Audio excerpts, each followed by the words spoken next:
இந்த போருக்கு பின்னால் ஒரு பொருளாதார கணக்கு இருக்கிறது. ஈரான் மிகவும் குறைந்த செலவில் தன்னுடைய உள்நாட்டு தயாரிப்பு ஏவுகணைகளை 1.5 கோடி ரூபாயிலிருந்து 4 கோடி ரூபாய் செலவில் ஏவுகிறது. அதே இஸ்ரேலும் அமெரிக்காவும் அதற்கு பல நூறு கோடிகளை செலவு செய்ய வேண்டியிருக்கிறது. இஸ்ரேலின் டேவிட் ஸ்லிங் அமைப்பிலிருந்து ஏவப்படும் ஒரு ஏவுகணையின் விலை சுமார் 8.3 கோடி ரூபாய். அதைவிட சக்தி வாய்ந்த அமெரிக்காவின் பேட்ரியாட் ஏவுகணையின் விலை 33 கோடி ரூபாய். தாட் ஏவுகணையின் விலை தலை சுற்ற வைக்கும் வகையில் 100 கோடி ரூபாய் வரை செல்கிறது. அதாவது ஈரான் வெறும் 4 கோடி ரூபாயில் ஒரு ஏவுகணையை அனுப்பினால் அதை தடுக்க இஸ்ரேலும் அமெரிக்காவும் 33 கோடி முதல் 100 கோடி ரூபாய் வரை செலவழிக்க வேண்டியிருக்கிறது. ஈரான் தன்னுடைய நிலத்தடி ஏவுகணை நகரங்களில் பல்லாயிரக்கணக்கான ஏவுகணைகளை சேமித்து வைத்துள்ளதாக கூறப்படுகிறது.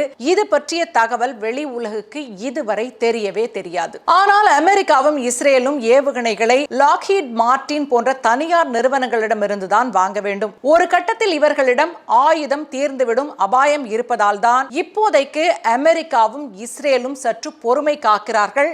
வெயிட் அண்ட் வாட்ச் என்ற முறையில் தான் இந்த போர் இதுவரை நடந்து கொண்டிருக்கிறது. ஈரான் தன்னுடைய நிலத்தடி ஏவுகணை நகரங்களில் பல்லாயிரக்கணக்கான ஏவுகணைகளை தொடர்ந்து எத்தனை வாரங்கள் போர் நீடித்தாலும் சமாளிக்கக்கூடிய அளவுக்கு சேமித்து வைத்திருக்கிறது என்று கூறுவதோடு ப்ளூம்பர்க் நிற்கவில்லை. அதையும் தாண்டி ஒரு அதிர்ச்சிகரமான செய்தியை சொல்கிறது.